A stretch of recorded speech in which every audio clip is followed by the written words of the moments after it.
massivement sur Congo Winner. S'il vous plaît. Okay. Ce qu'il y a, c'est que si par exemple il y a un événement, ils m'appellent et je leur dis ce qu'il faut faire ou pas faire. Maintenant, la sécurité d'ici, moi je ne la connais pas. Donc je ne sais pas comment ils travaillent. Donc je vais m'en apercevoir sur le tas. C'est là que je vais m'apercevoir comment ils travaillent. Ces événements à Paris. Hein. Moi j'ai 2000 bonhommes en sécurité à Paris quand j'ai des gros événements. biso to bana mboka biso tozala mpona koprotege événement si wana aza numéro 1 ya sécurité ya Léopard epuis toza na service ya renseignement ya présidence nde makambo eza na site na biso tozwa akompagne mopaya mpo rapport ezala mabe te na libanda mboka po kokompagne na matière ya sécurité moyen ndeni bakodispatche yango parking ekozala wapi village ekosalama wapi deuxième podium ekozala wapi bandeko bazelaka teno les 2 na les 3 na les 4 baomona nde mopepe ekozala. Est-ce que confirmé wera kozala? Oui, c'est confirmé. Bon bomona yoko si bato antine bakitaki kuna na bandako na bango bakene ti ba de la forêt na pala ba artiste ba kocha ba tableau na bango bikeko ya basuku na ya bapende kochama ne avec aussi ta peine linganga donc kochama na ninga kosakra la toza awa walipata za koya ta ninga ya visiter stade Martin ninga lelo za koya à visiter Tokombola Congo Winner Télévision. Merci Nababo Nepsotua Congo Winner Télévision. Na confesse vous pesa l'homme c'est dans un corps sans montomo peut te ebili sumuté. Awa tozana kata stade Tata Raphaël et sika au festigola et kolekela. Toye visite kotala ndenge nini ba placer ba pesika ndenge nini ba kotia ba stand maramboza ebele ko salima awa vraiment congolais nyo surtout. Pour autour mourir à bonne musique, mais on parle des Congolais. D'abord, on kati boya penza ibele parce que festigola na manière où on organise et le rabonno est ça matin à Congo. Donc tout ça awa tout tambola na nous boka bande comme sunde ba koloba botala ndenge nini et fait des mesoleka si matozong allez tout là.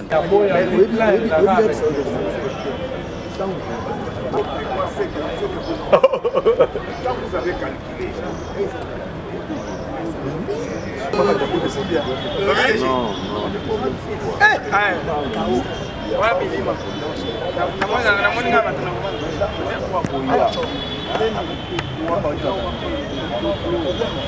mais nous avons pénétré à taille au système que nous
Je l'en prends, mais pas léger.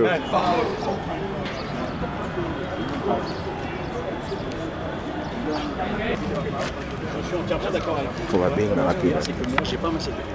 Ah, ok. Donc, j'ai la sécurité d'ici. Voilà. Donc, je suis obligé de m'appuyer sur eux. Moi, dans cet événement-là, je serai un régisseur complet. Okay. Et ce qu'il y a, c'est que si par exemple il y a un événement, ils m'appellent et je leur dis ce qu'il faut faire ou pas faire. Maintenant, la sécurité d'ici, moi, je ne la connais pas. Donc, je ne sais pas comment ils travaillent. Donc, je vais m'en apercevoir sur le tas. C'est là que je vais m'apercevoir comment ils travaillent. Ce qu'il y a, ce qu'on veut, et c'est ce qu'on est en train de leur expliquer, c'est qu'on va essayer de faire à ce que les gens de sécurité ne se fassent pas acheter à l'entrée. C'est-à-dire que s'ils n'ont pas de payer, on ne veut pas qu'ils lui donnent par exemple un billet de 10 $ et tu rentres. Parce que pour l'organisateur, c'est une perte d'argent. Et en plus de ça, nous, on paye un service de sécurité, mais on veut que le service de sécurité soit complet. Ok.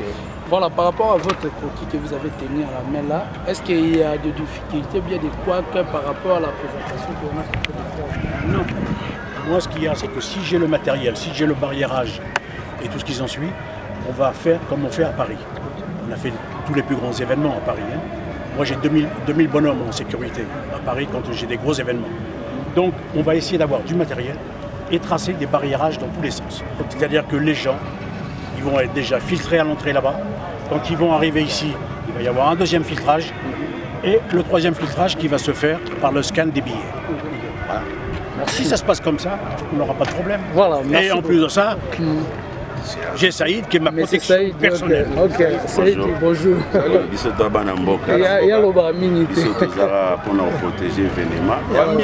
Si on a le numéro 1 sécurité ya Léopard. Et puis tous un service à renseignement ya présidence. Dès mamboza na site na biso, toujours accompagner Mupaya pour rapport à la mabete na libanda mboka. Il faut accompagner en matière de sécurité. Événement les gars bien, bah qu'on va sur rapport à bien, et puis on continue la suite. Merci. Voilà. Merci beaucoup.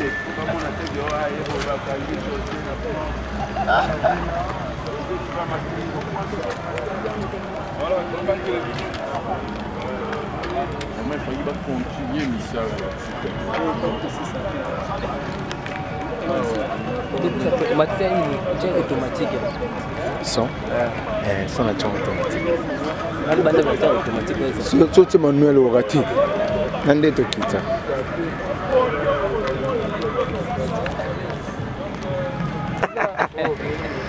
Tu peux penser à la rocherie. Ah. Hassan. Oh. Ça paraît bien. Hassan. Voilà.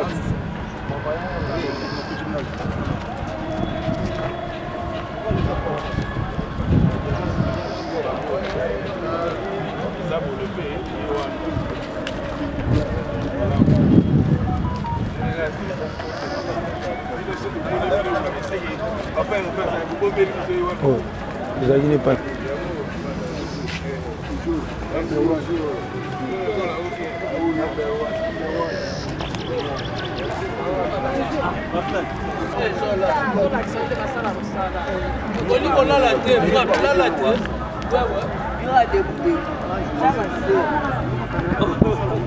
Question à l'autre. Bonjour. Bonjour. Visite à l'élo, tout le monde en avait aimé. Visite à l'élo. Bon, visite à l'élo, c'est par rapport à dispatching, par rapport à Ndeko, tout bataille, bah, mon qui croquis à Festigola. Et puis, producteur, eu déjà ma décision, plutôt ma disposition à Bango. Na ingénieur au bazar déjà na Kinshasa par rapport il y a plan à Bango on va présenter Bango il y a stade Tata Raphaël mais ce qu'on va luka moyen deni ba dispatcher en parking et kozala wapi village kozala wapi deuxième podium kozala wapi d'abord monique baza accompagné na monsieur Leblanc au azawana na bosani komona o mobomoni ya mukuse wana monsieur José Alati noir wana donc aza yene mutu azali aura chargé à sécurité à Adidas Arena. Donc hier soir il a travaillé à retravailler na sécurité na biso ya awa.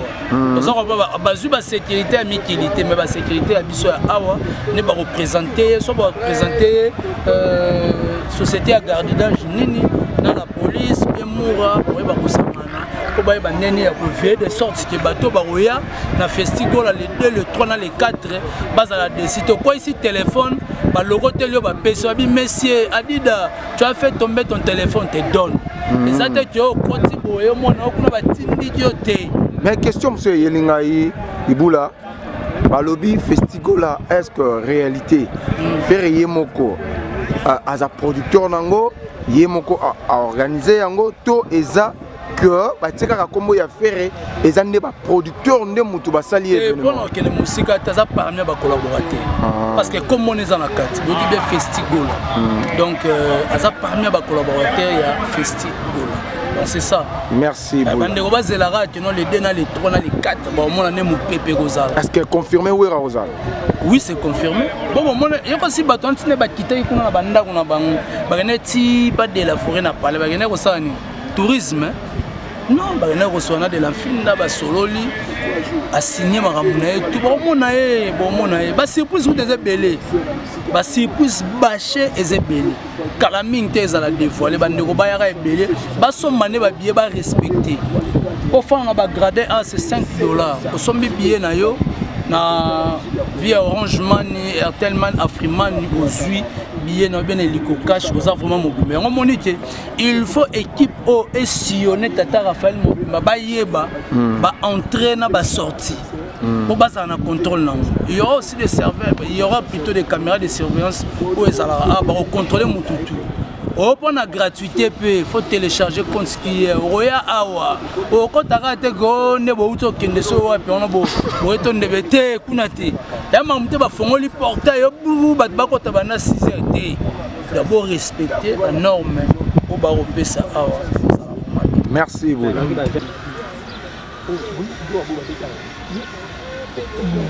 on continue ma rappel. Pourquoi les ballons pas bien oui, monsieur.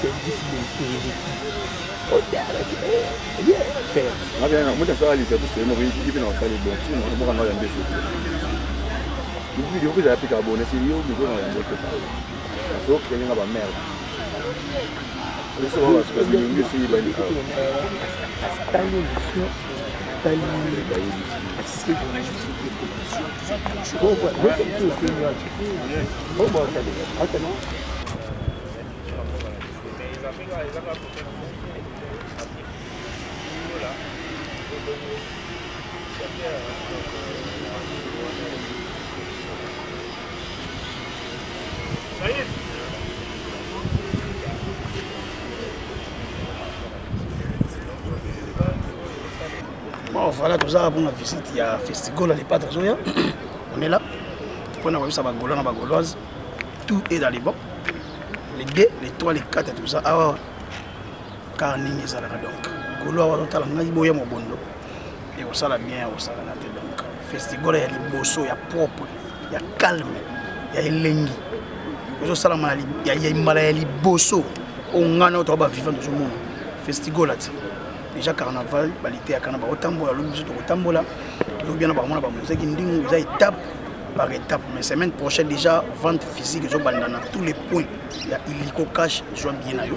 Après ça, la routine d'un message pour battre, il y a des lignes, je vais bien à 5, $5, $20, 100, 150, 200, 250 VIP. Village, festival, là, il y a exposition à art. Donc, les artistes vont avoir des tableaux, des soupes, des pende, des chama. Avec aussi ta peine à l'inganga, donc des chama na n'inga osaka. Là tout ça, avant les pattes à Zawoya, quand on a visité le stade de Martin, on a Zawoya à visiter.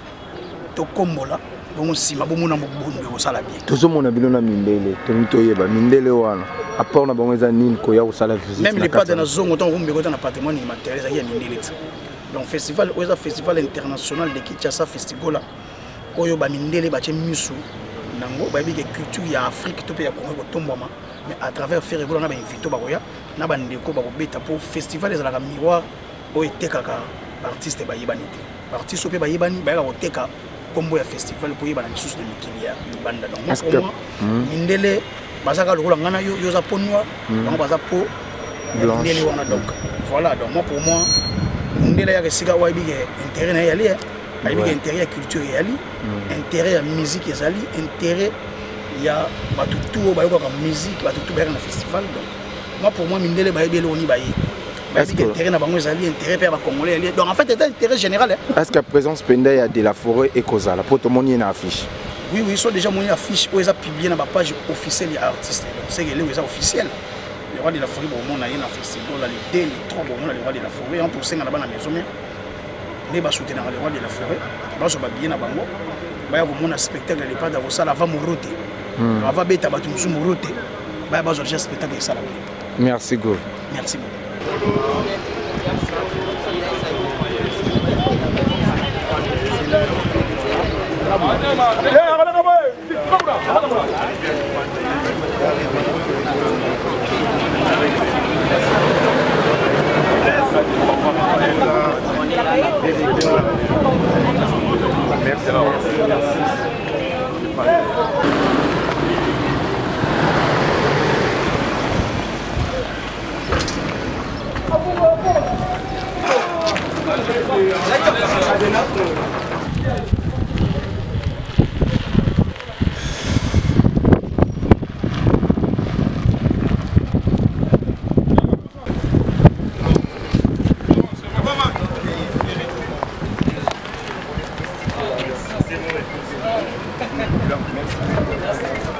Yesu.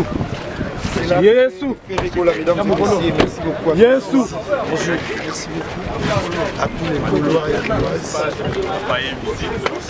Préso, préso.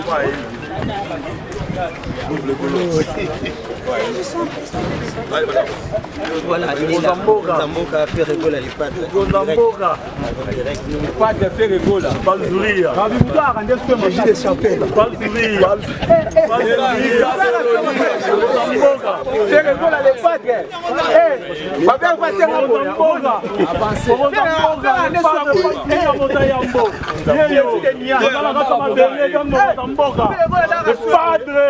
Le padre, pas le sourire.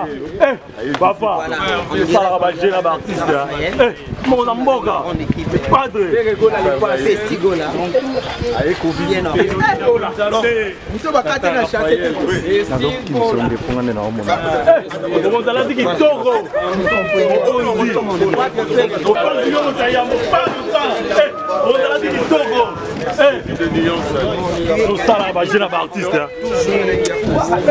Papa, dans les serments agolois gladiateur, on a les padres.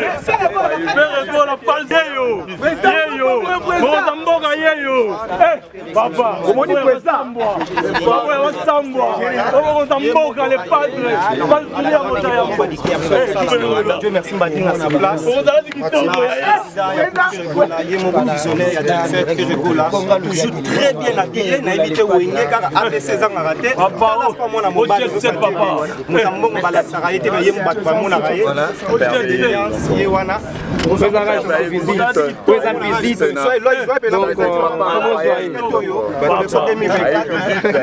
je vous dis Dieu merci Mbadinga.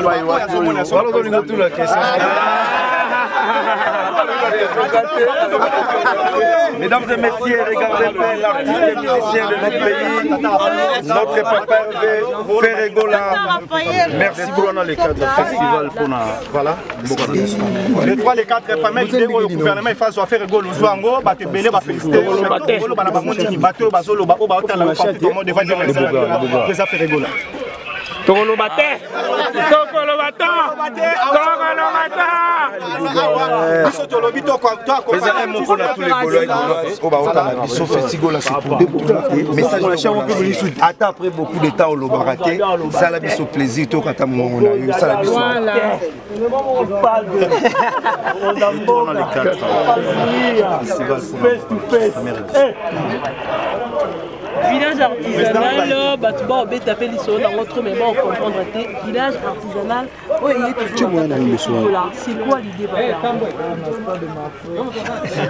Mon papa! Jésus! L'idée!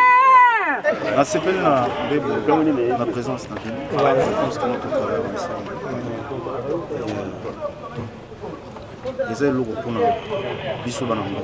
Je pense que nous sommes tous à la carrière. Leader sans chirurgie. Je t'ai dit. Et nous allons la première édition, deuxième édition, troisième édition, jusqu'à 2029.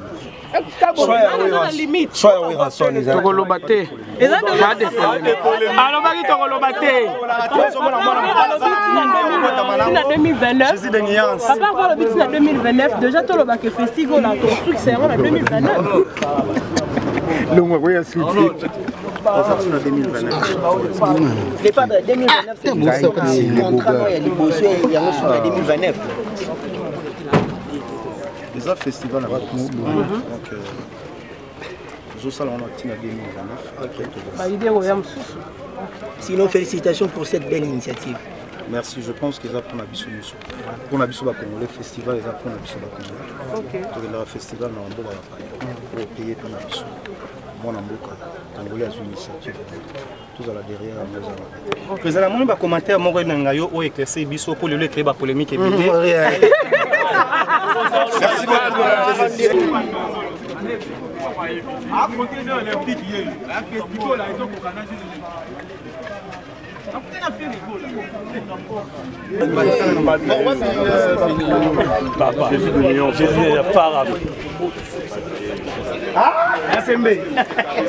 Voilà, on va continuer, mesdames et messieurs, avec tous les journalistes.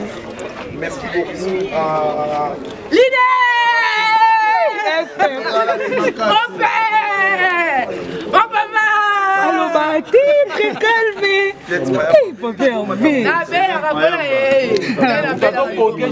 Bien merci. Bien merci.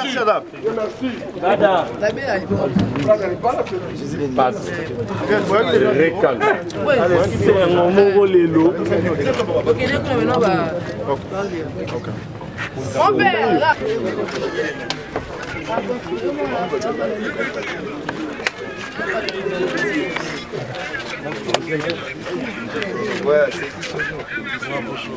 Ouais, merci beaucoup aussi à Kendi Sono, trésorier à vous.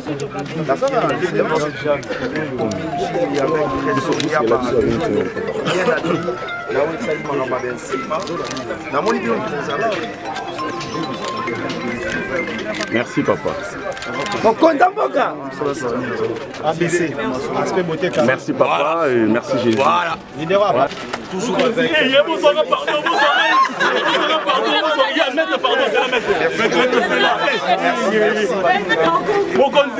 Mokonzi, les pas de pas sourire, merci Mokonzi.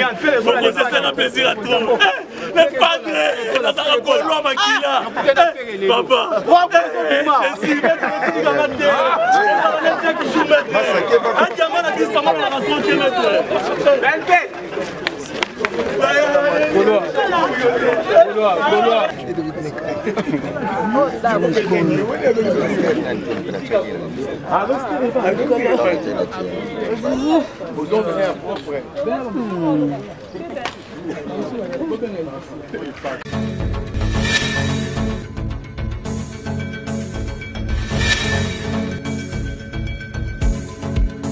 Les humiliations que j'ai tolérées, cela n'a pas suffi. Papa Simba Siko, Yamana Moumé Fouana.